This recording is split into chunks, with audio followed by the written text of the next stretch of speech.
The truth will set you free.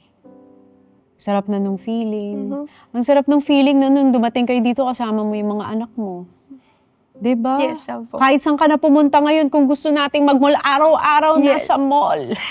Araw-araw kakain sa labas. Picture here, picture there. Pag may anak ka pa naman, yung phone mo wala nang laman kundi yung picture. 20,000 photos. Actually po, Miss Lahat ng Tony, kilos picture. yung pong mga social media ko parang naging family album na. Diba?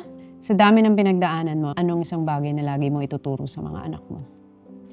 Yung pong maituturo ko sa kanila, Miss Tony, maging malaya po sila. Huwag silang magpapa-apekto.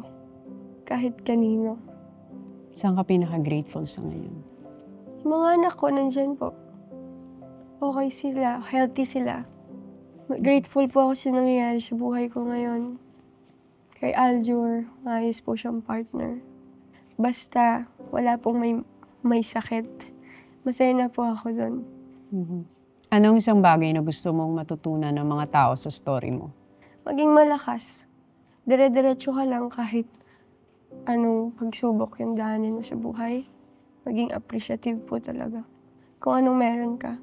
At kung may pinagdadaanan po tayo, siguro po tanggapin natin kung ano man yung kahirapan ng buhay na pinagdadaanan natin. Kasi ito po yung plano sa atin.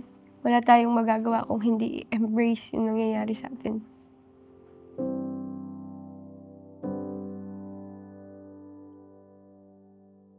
Okay. Dito natin tatapusin ang ating pag-uusap.